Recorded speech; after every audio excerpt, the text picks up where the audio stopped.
Just want to check in real quick with you guys today because I haven't been feeling too well and I've been kind of not in a good mood. You know, when your IBS flares up, you're not really in a good mood. And I was really sick last night. Excuse the way I look. Something that really helps me when I'm sick is hot showers. So last night I just got in a hot shower, did my hair in there. I didn't care. I went to sleep and woke up. And this is me. But as soon as I got up, I wanted to get on here to talk to you guys because I went to sleep upset about it, and thinking about it makes me upset. I'm tired of the IBS myths, and I was reading an article because I do a lot of reading, and this article says we're going to stop believing in the IBS myths. So I just wanted to talk to you guys really quick about these IBS myths. Some of this stuff I probably went over in previous videos, but if I go over what I went over, sorry about that, but these are just some IBS myths. First of all, we know that it says first myth is you don't need to take IBS seriously. It is not an important condition. What? That's the problem. That's the myth, and it says on here that IBS is a significant medical illness and disability, which I keep saying IBS should be a disability. It says that it affects your life negatively and it should be taken more serious. A lot of people think that IBS isn't something that impacts someone's life. Okay, so you don't think it impacts someone's life because why? Because physically you look at them and you're like, okay, they don't look sick, they don't have IBS. Okay. IBS comes in all types of different forms, okay? You get abdominal pain, you get bloating, you get cramping, you get back pain, you get headaches, you get nauseousness, you get vomiting, you get a whole bunch of different types of things, okay? Physically, someone may not see that, but that doesn't mean that's not a disability. I think that's the stupidest thing to hear, that because someone doesn't look sick, they're not sick. That's the second myth. That's the second myth.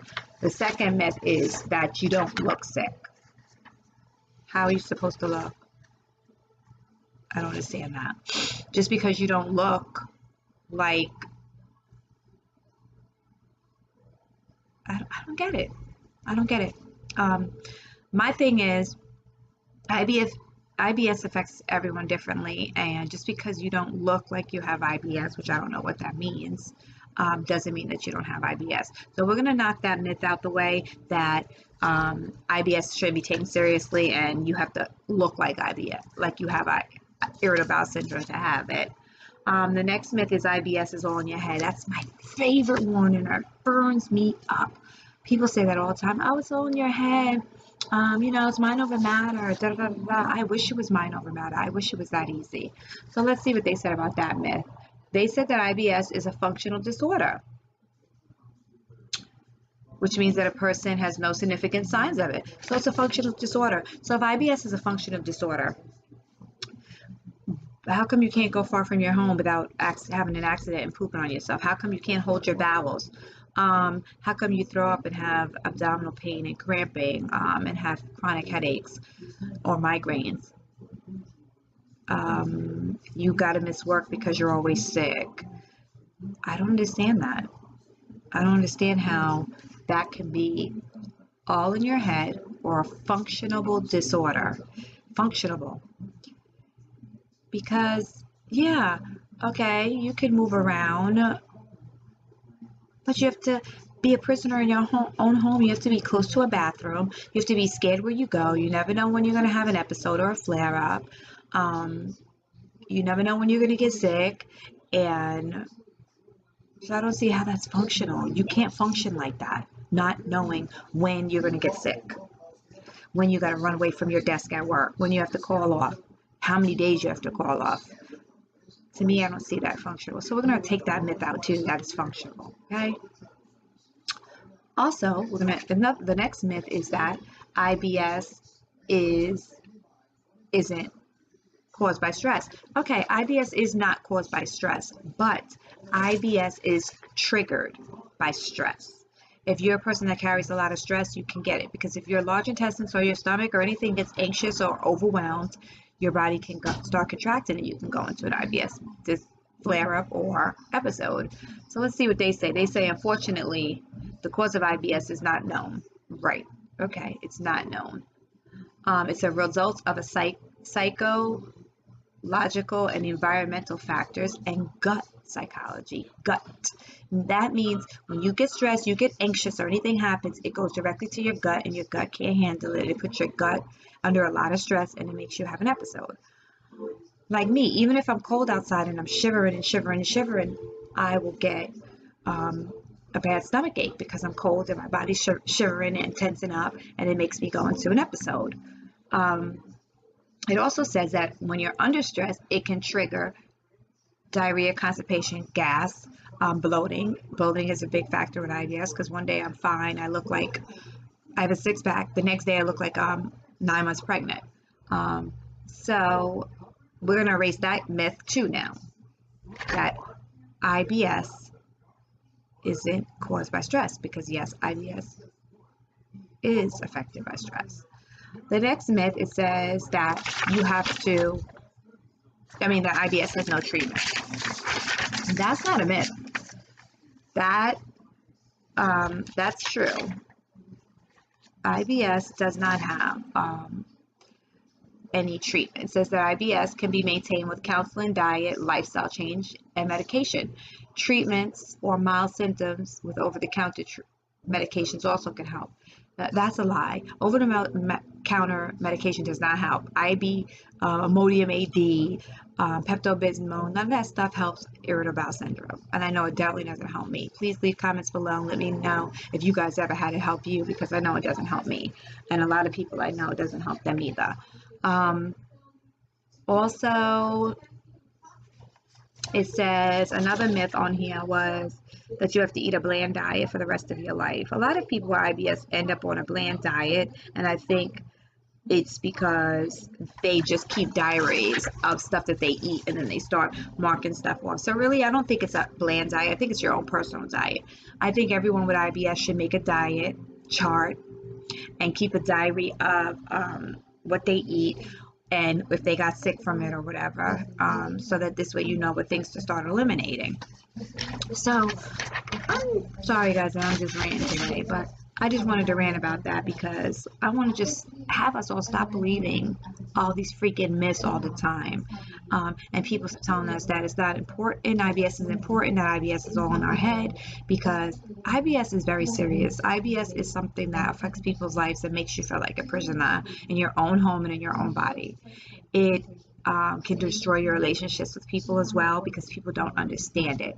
IBS is very, very misunderstood, and that's the reason that I decided to make this channel and put my life out here and be vulnerable with you guys, is so that we all can have a voice and to know that IBS is not all in your head, and people who have IBS are the ones that need to be talking about it. People that don't have IBS should not be talking about it, because you don't truly understand IBS.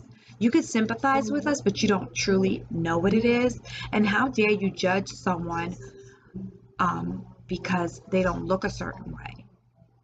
What do you have to look like to have IBS? Or what do you look like to be depressed? I don't understand it. So just had to get that off my chest, guys. I went to bed with it on my mind, and I just wanted to get up this morning and talk about it with you guys.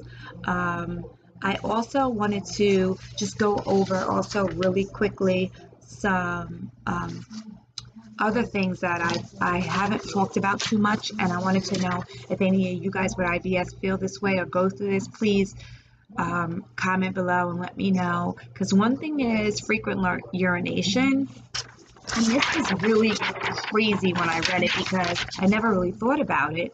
And it says that researchers say that the bowel and the bladder problems overlap. It says that 50% of people with IBS suffer from urinary issues, which include an overactive bladder, incomplete emptying of the bladder, getting up at night to go to the bathroom, or having the urgency to go. And the reason is because when we have IBS, sometimes you get constipated and stuff like that too. If you have IBS-C, which is IBS with constipation, you have a full bowel all the time, and it puts pressure on the bladder. So this is the reason why we have to go to the bathroom so much, which I thought was really crazy because I have that problem all the time.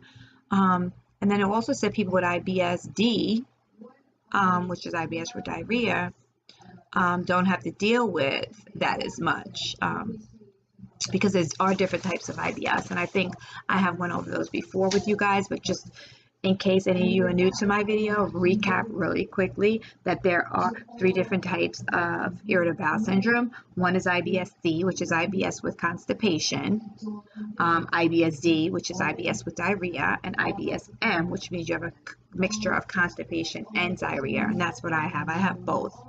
And also it said, it was another thing I want to share with you guys on here, which said about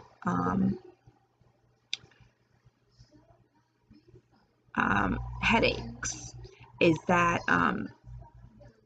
when you have such issues with your bowels and digestive issues, that it causes a lot of headaches. And I noticed that I have a lot of headaches all the time, get very, very, very migraines.